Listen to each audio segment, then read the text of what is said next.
और ख़ास तरीके से आज हम थोड़ी सी पहले, अब ये गुलदस्ते तो हो गए, सईद मेहदी साहब के लिए आप लोग ज़ोरदार तालियां। हाँ, जितने हैं उतने ही ज़ोरदार। हाँ मतलब हाँ। और जो अब आप जो खाली कुर्सियां, उनकी नुमाइंदगी में भी जो लोग नहीं आ सके उनकी जानिब से भी थोड़ी सी तालियां। सईद भाई ने जो काम इस वक्त कर रहे हैं और ख़ास तरीके से 100 साल कैफ़ी साहब के मुकम्मल हुए, अब जो इनका मिशन है और जिस तरीके से इन्होंने तकमील की, गेस्ट हाउस बनवाया, रिसर्च स्कॉलर्स यहाँ आ रहे हैं, मुख्तलिफ ज़बानों की जो यहाँ पढ़ाई हो रही है, थिएटर जिस तरीके से बनवाया, जिस तरीके से तकरीबात हो रही हैं, हम सईद भाई के हौसलों को सलाम करते हैं। और मेरे ख़्याल से ख़ुद कैफ़ी साहब जो मोहब्बत करते थे और जो मिजमा से उनका ताल्लुक़ है, वो सब चीज़ों को देखते हुए कि साहब हम सईद मेहदी साहब को, और जाहिर सी बात है वक्त कम है तो, लेकिन ये सब मेरे लिए है और आप तो पूरी तफसीलात से बताएं, इसलिए कि 100 साल का किस्सा है तो वो 100 साल के किस्से को चंद लम्हों में कैसे समेटा जा सकता है। और जनाब अली अहमद फ़ातमी साहब को आना भी है, इसलिए मैं गुजारिश करूँगा कि सईद मेहदी साहब अपने इस्तक़बालिया कलिमात जो हैं वो बहुत इत्मीनान के साथ में, इसलिए कि आज आपका दिन भी है, समझ लिए, कैफ़ी साहब के साथ साथ हम आपको मुबारकबाद पेश करते हैं और गुजारिश करते हैं कि आप इस्तक़बालिया अल्फाज के फूलों से आप खैर मकदम फरमाएं हमारे तमाम मेहमानों का। बहुत शुक्रिया। शुक्रिया नैयर साहब। ख़वातीन व हज़रात, जनाब सदर मोहतरम शारिफ गलवी साहब, चीफ गेस्ट जनाब वीएन राय साहब, एकेडमी के सरपरस्त वलाय जाफरी साहब, अब्बास रज़ा नैयर साहब और दीदी प्रोफेसर रूपरेखा वर्मा जी, राकेश जी, सभी अनवर साहिबा, परवेज़ साहब, वक़ार साहब, सिराज अमली साहब, सरवर तकी साहब, डॉक्टर हारून साहब और हाल में बैठे हुए करुणा शंकर एकेडमी के जनरल सेक्रेटरी शाहब जैदी साहब, जितने भी कैफ़ी साहब के जानने वाले हैं, मैं कैफ़ी आज़मी एकेडमी की जानिब से आप सभी हज़रात का इस्तक़बाल करता हूँ। साथियों, आज का दिन कैफ़ी साहब की पैदाइश का 100 साल पूरे हैं। 14 जनवरी 1918 में आपकी पैदाइश हुई थी। 18 में 19 शुरू हो रहा है ना? हाँ, 1900 मैं बहरा 18-19 जो है वो पैदा हुए थे। आज 100 साल पूरे हो रहे हैं और उसी के जश्न में आपको यहाँ पर हम लोग उनको याद करने की गरज से मौजूद हैं। और वो लोग इस वक्त डैश पे मौजूद हैं, मैं जो लोग इस मिशन में कैफ़ी साहब के साथ शरीक थे, ख़ास तौर से शारिफ साहब की शख्सियत ऐसी है जो तरक्की पसंद तहरीक की जब से शुरुआत हुई थी, सज्जाद ज़हीर साहब की से लेकर के प्रोफेसर एहतशाम हुसैन साहब, जिनके अंदर में उन्होंने PhD की है, और आखिरी कड़ी कैफ़ी आज़मी साहब के साथ उनका ये तजर्बा रहा और वो इस मिशन को आज भी बखूबी अंजाम दे रहे हैं कि जितने भी प्रोग्राम होते हैं शहर में, कोई ऐसा प्रोग्राम नहीं होगा जिसमें आप बगैर किसी वजह के शिरकत करते हो। और मैं तो यहाँ तक कहता हूँ कि वो मीडिया के प्रिंस हैं और गरीबों और मजलूमों के लिए एक स्कूल चला रहे हैं, उन बच्चों के लिए जो बेसहारा हैं, जो जिनके पास ऐसी कोई वो माली हालत नहीं है कि वो बड़े स्कूलों में दाखिला करें। तो वो ये मिशन कैफ़ी आज़मी का मिशन है, वो तरक्की पसंद तहरीक का मिशन है जिसको ये अंजाम दे रहे हैं। कैफ़ी साहब ने मैं अपनी बात कैफ़ी साहब की बात से शुरू करता हूँ कि कैफ़ी साहब कहा करते थे कि मैं ग़ुलाम हिंदुस्तान में पैदा हुआ, आज़ाद हिंदुस्तान में जी रहा हूँ और सोशलिस्ट हिंदुस्तान में मरूंगा। ये कोई दीवाने का ख्वाब नहीं है। इसके लिए उनकी शायरी और उनकी ज़िंदगी दोनों ही वक्त थी। उनकी शायरी से चीज़ ज़ाहिर होती है कि वो मेरा गांव और मेरे गांव के चूल्हे, यहाँ पर शोले तो शोले, धुआं नहीं मिलता। ये चीज़ें उनकी नज़र में थी जिसके लिए उन्होंने अपने कलाम में सब पेश की हैं। साथ ही एक मैसेज भी हमको भी दिया है कि वो इनकलाब जो कोई तो सूझ चुकाए, कोई तो ज़िम्मा ले, कोई तो सूझ चुकाए कोई तो जिम्मा ले, वो इनकलाब जो आज तक उधार सा है। लेकिन वो इनकलाब उधार जो था, आज वीएन राय साहब जो आजमगढ़ से ही ताल्लुक़ रखते हैं और कैफ़ी साहब के ज़िले से और कैफ़ी साहब से क़ुर्बत रखते हैं, जिस तरह से कैफ़ी साहब ने बॉम्बे की अपनी आरइश छोड़ करके मिजवा आए और मिजवा के डेवलपमेंट के लिए काम करते रहे, उसी तरह आज वीएन राय साहब अपने गांव जोखारा में उस मिशन को आगे बढ़ा रहे हैं। डेवलपमेंट के साथ साथ जिस तरह से कैफ़ी साहब ने शायरी की, उसी तरह से राय साहब भी अपने कलम से ऐसे इतने बड़े ओहदे पर रहते हुए पुलिस के और पुलिस के ख़िलाफ़ कि सांप्रदायिक दंगे और भारतीय पुलिस, शहर में कर्फ्यू, हाशिमपुरा, इस तरह की 13-14 किताबें आपकी मंजर आम पे आ चुकी हैं। 14 लोग आपके ऊपर PhD कर चुके हैं। ऐसी बुलंद मर्तबा शख्सियतें कैफ़ी साहब के मिशन को लेके आगे बढ़ रही हैं। सिराज अजमली साहब, ज़फ़रुद्दीन साहब, राकेश जी, रूपरेखा जी, यहाँ जो भी लोग बैठे हैं इस हाल में, उनके उस ख्वाब को पूरा कर रहे हैं जो उन्होंने कहा था कि कोई तो सूझ चुकाए कोई तो जिम्मा ले, वो इनकलाब जो आज तक उधार सा है। तो वो इनकलाब अधूरा नहीं है, आज भी वो जिंदा है।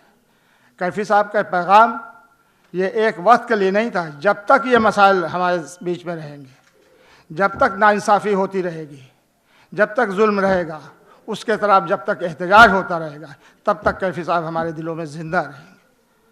कैफ़ी साहब का ये मिशन एक वक्त की पुकार नहीं है, ये उस मसाइल की है कि जब तक हमारे समाज में उस सोशलिस्ट हिंदुस्तान का जो ख्वाब उन्होंने देखा था, उसकी लड़ाई हम लड़ते रहेंगे, तब तक कैफ़ी साहब को हम याद करते रहें। आज की ये तकरीब का मकसद यही है कि 100 साल पूरे हो जाने के बावजूद भी कैफ़ी साहब हमारे दिलों में ज़िंदा है और वो उनके ख्वाब को किसी एक दायरे में नहीं महदूद किया जा सकता है कि सिर्फ हमारे मुल्क के लिए है। उन्होंने पूरी दुनिया के लिए, उनका एक शेर है जिसे मैं बहुत इम्प्रेस हूँ और बार बार पढ़ता हूँ, आपने सुना भी होगा, हमारे आशीष यहाँ मौजूद है और वो कहते भी हैं कि आप बार बार पढ़ते हैं। तो मैं बताना चाहता हूँ आशीष, ये शेर मैं इसलिए पढ़ता हूँ कि जब तक लोगों के जहनों में इसका मानी ना समझ जाए और जब आप अच्छी तरह से समझ ना जाएं, तब तक ये मैं शेर पढ़ता रहूँगा कि प्यार का जश्न नई तरह मनाना होगा, प्यार का जश्न नई तरह मनाना होगा, गम किसी दिल में सही, गम किसी दिल में सही, गम को मिटाना होगा। तो इसको किसी एक के महदूद नहीं है। कैफ़ी साहब का ये पैगाम पूरी दुनिया के लिए है, जहाँ जहाँ पर गम है, जहाँ जहाँ पर मजदूर है, हर एक के लिए उन्होंने मैसेज दिया है। आज इसी बिना पर हर कोई, आप जिससे कहिए कि कैफ़ी साहब, हर कोई कहता मुझे बहुत चाहिए। राकेश जी कहें मुझे अपना बेटा मानते थे, हैं ज़फ़रुद्दीन शारिफ साहब कहेंगे मेरा। तो जो भी उनसे मिलता था हमेशा इस तरह से अपने हुस्न अखलाक से मिलते थे कि वो समझता कि सबसे ज़्यादा मुझे है। मलिक ज़ादा साहब उनके बहुत अजीज़ लोगों में से थे, आज उनके साहबजादे यहाँ मौजूद हैं। और ये ऐसी चीज़ें हैं कि कभी उन्होंने अपने मसले को ज़बरदस्ती किसी के अंदर डालने की कोशिश नहीं की। अपने काम को, मुझे एक लंबा उनके साथ काम करने का मौका मिला है। जब शबाना आज़मी कॉन्वेंट में पढ़ती थी, उनके घरों में तरक्की पसंद लोगों की महफ़िलें हुआ करती थी, तो ख़ुद उन्होंने लिखा, उनकी वालिदा ने जो यादों की रहगुज़र है शौकत कैफ़ी ने, कि शबाना आज़मी आती थी और वो बीच से चली जाती थी और मुखातिब नहीं होती, उनकी समझ में नहीं आता था कि ये क्या हो रहा है, घर में कौन लोग बैठे हैं, किसकी गुफ्तगू है, उन्हें दिलचस्पी हो। लेकिन कैफ़ी साहब ने कभी, जब मेंबर ऑफ पार्लियामेंट थी उस वक़्त तक, उन्होंने कभी उनसे ये नहीं कहा कि आप मिजवा के लिए कुछ कर दीजिए। लेकिन उनकी मौत के बाद आज ये पोजीशन है कि मिजवा के लिए जो काम कर रही हैं वो उनके कहने पर नहीं कर रही हैं, बल्कि खुद समझ के कर रही हैं। तो उसी तरह से मेरे साथ भी ये गुजरा कि मैं यहाँ इन्फॉर्मेशन में था और बराबर जब मिजवा के डेवलपमेंट के लिए आते थे, वहाँ के सचिवालय के समीक्षा अधिकारी से लेकर चीफ सेक्रेटरी और चीफ मिनिस्टर तक उनसे मुलाकात करने के लिए, उनको कभी उज्र नहीं रहता था कि ये समीक्षा अधिकारी है, मिजवा का काम होना चाहिए। मिजवा की चकबंदी के लिए अटल बिहारी वाजपेयी से वो मुलाकात की, उन्हें किसी से उज्र नहीं होता था कि ये फ़लाँ है फ़लाँ नहीं। मैं आज इस बात की वजाहत भी करना चाहूँ कि हम अपने काम के लिए अगर किसी के पास जाते हैं तो इसका मतलब नहीं कि उनकी हाँ में हाँ मरते हैं। हम अपने राइट के लिए जाते हैं, हम अपने हक के लिए जाते हैं और हमारा अख्तियार है कि हम हमारी बात को पूरा करें। आज ये बिल्डिंग जो आपकी नज़र में आ रही है, ये किसी का एहसान नहीं है, ये आपके टैक्स के पैसे से बनी हुई है। एक IAS ऑफिसर आए थे, उन्होंने मुझसे ये बात कही कि आप तो हवा में बैठे हुए हैं, ये ज़मीन तो नगर निगम की है, पैसा कल्चर डिपार्टमेंट का है। मैंने कहा सही आप फरमा रहे हैं, अपने आप को थोड़ा सा सोच को बदल लीजिए कि ये पैसा पब्लिक के टैक्स का है और ज़मीन जो है नुज़ूल के ये है सैंक्शनिंग अथॉरिटी आप हो सकते हैं। आप इस कुर्सी पे बैठे हैं इसलिए आप ये कह सकते हैं मुझे, लेकिन ये पैसा जो आवाम का हो, ये काम जो हो रहा है आवाम के लिए, ये मेहदी साहब आजमगढ़ लेके नहीं जाएंगे, शबाना आज़मी हो रहा है, ये लखनऊ वालों के लिए बनी है बिल्डिंग। और आज इसमें जो भी काम हो रहा है एकेडमी का कैफी शारी साहब की सरपरस्ती में, हम उर्दू की क्या नाम फ़ारसी की, बंगाली की, पंजाबी की, इन ज़बानों के वर्कशॉप करते हैं। हर साल बच्चे हैं, यहाँ भी आशीष बैठे हुए हैं, नईम बैठे हुए हैं, ये लोग वो लड़के जो इसी हमारी वर्कशॉप से निकल करके आ करके आज हमें इन्होंने समझा है, हमने फोर्स नहीं किया ये कि वो काम जो कैफी साहब का काम है वो हो रहा है। तो जब आदमी समझेगा तो अपने आप वो जुड़ेगा, बस समझने की देर है। हमको अपनी बात को समझाने के, उनको अपने प्लेटफार्म पे ला के हमें अपनी बात को कहने का है। हम उनके प्लेटफार्म पे जा करके कभी नहीं जाएंगे, लेकिन अपने प्लेटफार्म पर बुला करके हम उनसे अपनी बात कहेंगे। अगर वो हमारी बात कहते हैं हम उनको इस्तकबाल करें। नफ़रत को मिटाने के लिए मोहब्बत की ज़रूरत है, नफ़रत के सामने मोहब्बत की बड़ी लाइन खींचने की ज़रूरत है। और यही वजह है कि आज कैफी साहब को हम याद हैं कि उन्होंने हमेशा आवाम के काम के लिए, अपने ज़ाती काम के लिए किसी के पास नहीं गए।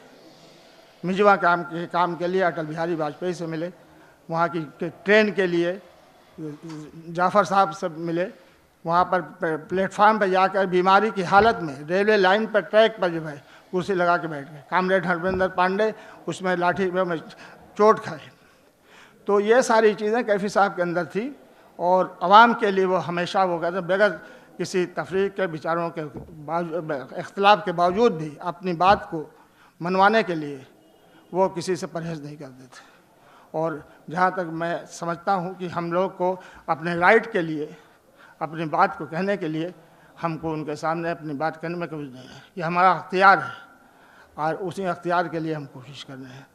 मैं बात नैयर साहब ने मुझे मौका दिया ज़्यादा देर तक बोलने के लिए और मैं ज़्यादा देर तक खड़ा नहीं, आप जान समझ सकते हैं थोड़ी सा न्यूरो की प्रॉब्लम है, इसलिए मैं अपनी बात को यहीं पर ख़त्म करते हुए और राय साहब का एक शेर से इस्तकबाल करता हूँ कि महक खुलूस की इस संदली गुबार में है, मोहब्बत आज भी ज़िंदा मेरे दयार में है। ये राय साहब उसकी पहचान है।